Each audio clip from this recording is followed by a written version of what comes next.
siya ng sa high school na, parang halos siya ng high school sa Rizal High. So, tapos siya ng high school, nag-aral siya sa UST. Yung lola ko, ano lang, titinda lang ng bibingka eh.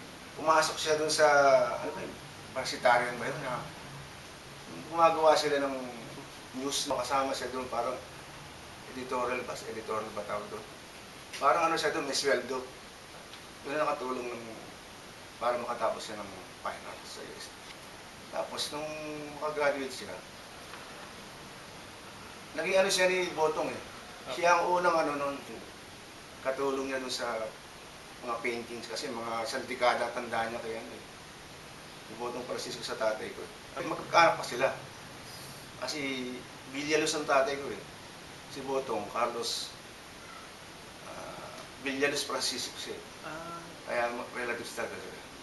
Doon siya talaga nakakuha siguro ng art niya na, tinan mo yung paintings niya para pang hayog sa kanya. Kaya iba lang yung ano niya, yung estilo, yung kulay.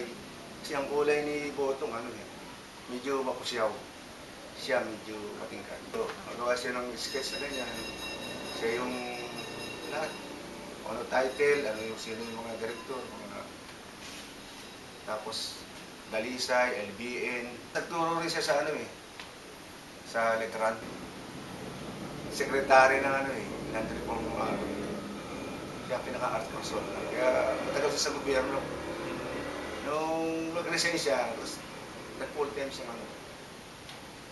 Pagpipinta, ganyan. Eskwela niya si ano eh, si Virgie T. Navarro. Naka-eskwela niya sa US niya, saka si Jerry T. Navarro, tiga Maynila yan. Hindi mo kilala mga sikat sa Maynila. Yung gumawa ng ano, ng EDSA, ng Virgin. Tapos, nung nag-full time siya, nag-exhibit siya sa ano ni Virgie sa Manila yun. Simula nung, gumawa mo siya ng mga paintings. Kasi sabi nga ni Virgie, one-man exhibit eh. Gano'n na nangyari. Simula nung mag-exhibit siya, yun na. Hindi na natigil ang ano niya, yung pagkagawa niya ng ano, basta tuloy-tuloy yun. Sa henerasyon naman namin, kuya ko nga lang yung medyo ano, nakito kami. Apat na lalaki, tatlong babae. Pero sa aming lahat ng magkakapatid, ang kuya ko lang medyo marunong Doriano Pes Reyes. Kasamunod sa kanya ate ko, sa ako pangatlo. Yung dalawang kapatid ko isa nasa ano eh, nasa LA, isa nasa Canada.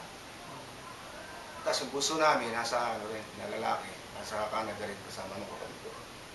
Pero doon sa mga anak namin, halos sila marunong. Sa kanila na po. Makikita mo yung kanilang mga drawing, talagang marunong sila. Kanyang paintings, basta ano, wala siyang natitirang ano, wala siyang, ganun wala kang nakita ng paintings, maski sa bahay namin wala. Masabi nga kanina, pati yung mga dati niya naka-display, talagang pinipilit. Tungkol sa Angulo, kasi parang ang Angulo, pagka-arts ang pag-uusapan, talagang parang ano kami, pinagpala eh. Dahil lahat ano, dalawa national artist natin, si Botong Francisco at si Joseph Pedro.